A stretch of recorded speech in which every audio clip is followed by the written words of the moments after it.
I don't know. Viral ngayon ang video na in-upload ng isang Pinay kaugnay sa nangyari sa kanila sa loob ng Clark International Airport noong June 16 nang kasalukuyan nang pabalik na sila sa San Francisco, California galing bakasyon sa Pilipinas. Isang eksay ulit.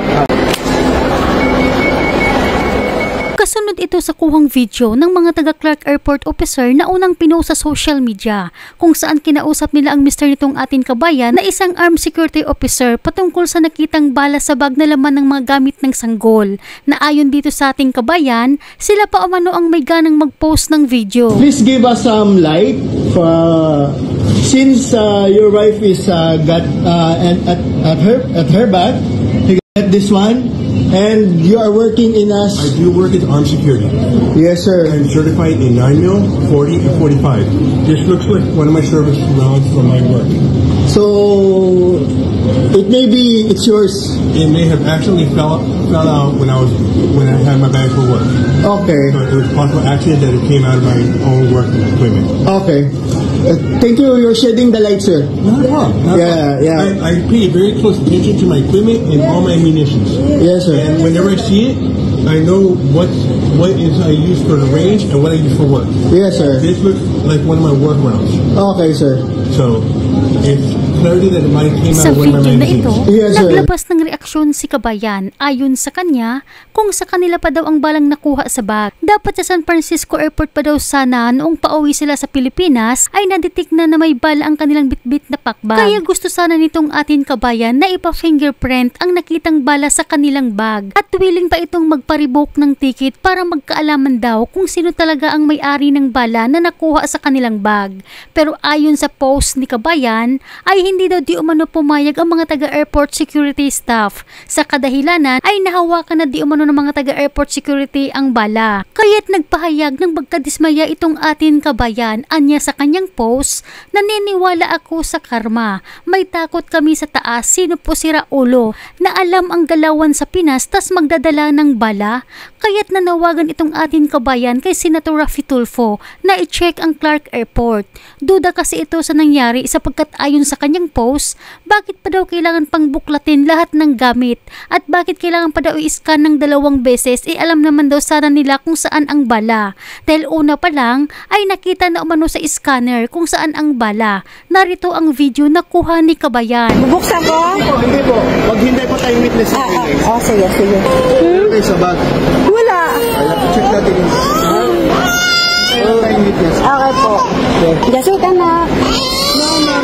So we wait for secondary There is, I think they're gonna say it's the bullet, the empty bullet. What bullet? It's Agi panimbala.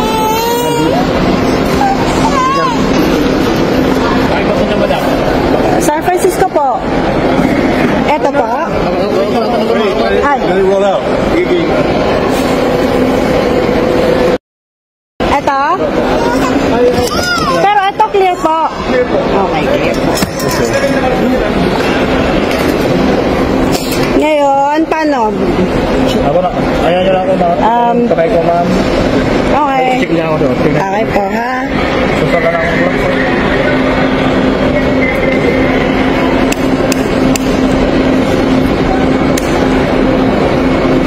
Bye, Malaysia. Bantayan nyo lang ako, ma'am.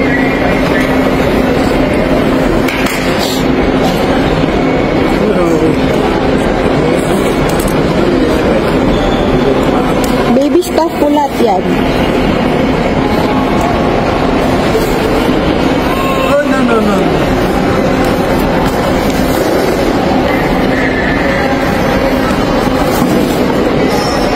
Gamot for the baby. Isa lang lang. Okay po.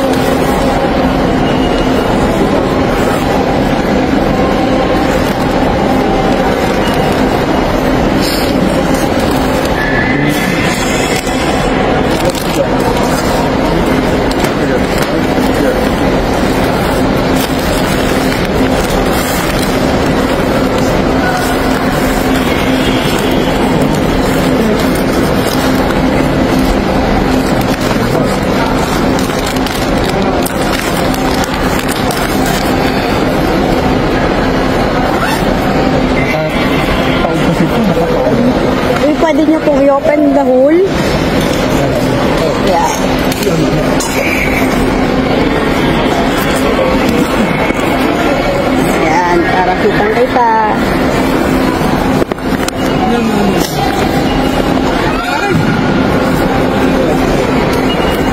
Papeles, hospital, discharge.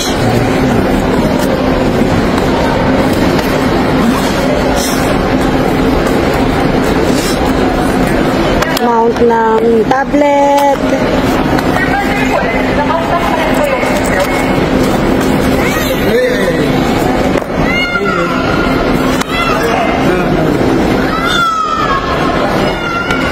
Baka ito pa sir, meron pa po pera ng baby for the bunyag.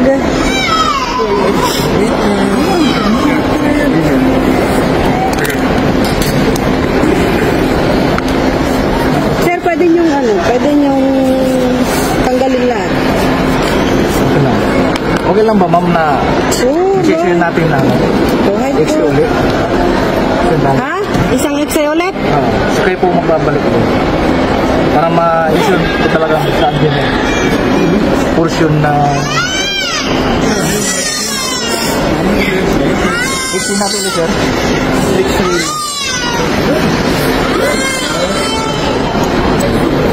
So, yung pera ko ng baby. Balik na. Dito. Saan po niyo?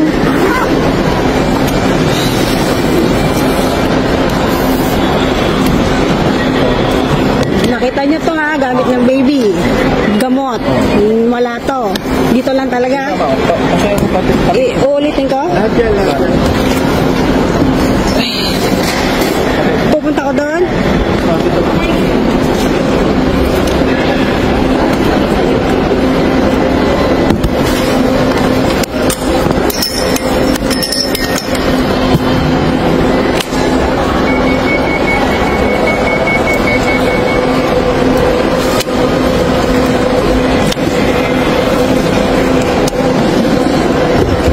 Meron daw talaga eh. Yeah, something's moving. I don't know.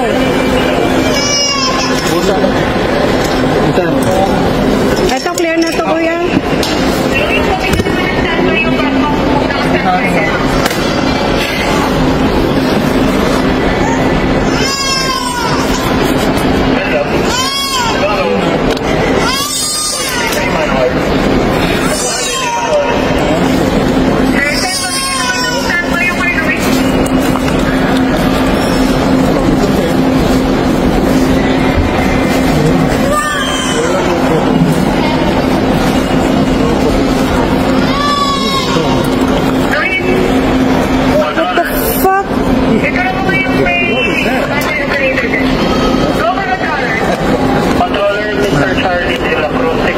I don't know.